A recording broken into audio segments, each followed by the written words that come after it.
So for our reverse engineering homework, we are going to look over this application and see the folders and subfolders and files and kind of just try to make sense of what's what and explain what everything does.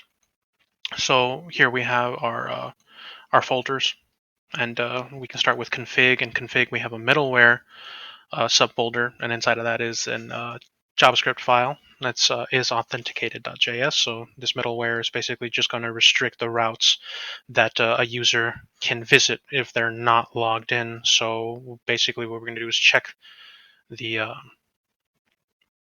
um, check the login status and then allow them to continue with the next method. And if they're not logged in, they basically just get redirected to the login page.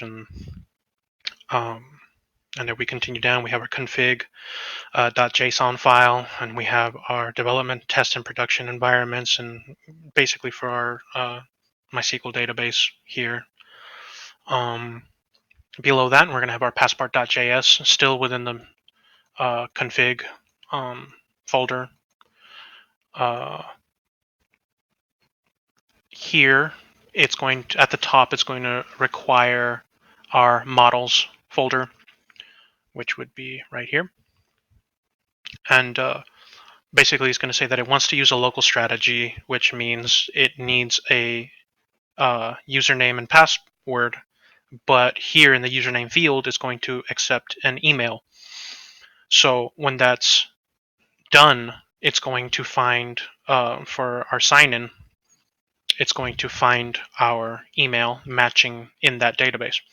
But if there is no user in that database with that given email, that's a bang symbol, that exclamation point right there. So in this if statement, it's going to say if there's no if there's nobody with that email, it's going to return false, and then it's going to give you the message that it's an incorrect email. And on the other hand, if there is a user with the given email but the password's not right, what's going to happen is it's going to be if not dbuser.valid password, which is a password, it's going to return false again, null, false, and the message is going to be incorrect password. And if it's all good, then it's just going to return done. And down here we have serialized user, which is explained here to be a boilerplate needed to make it work with the authentication state across HTTP requests. And then module.export, so it's going to be exporting our passport. And then we can continue down to models, and we can go to user. And here, it's requiring bcrypt for password hashing.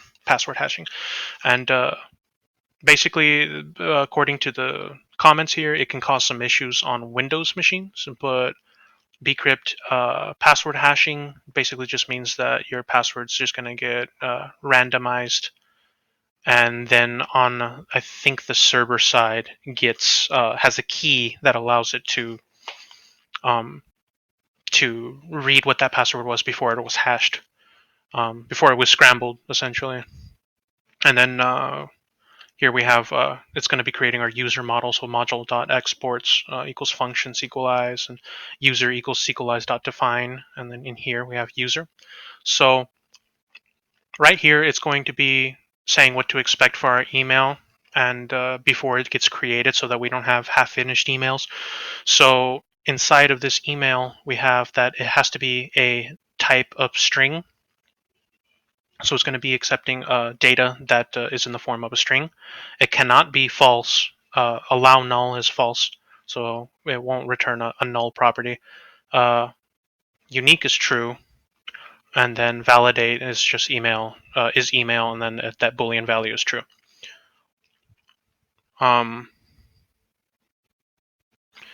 Here we have our password that basically says it can't be null, and it's going to give you your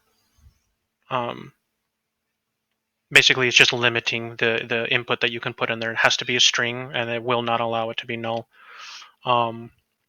We have our package.json. We have our server.js, and basically this is just allowing our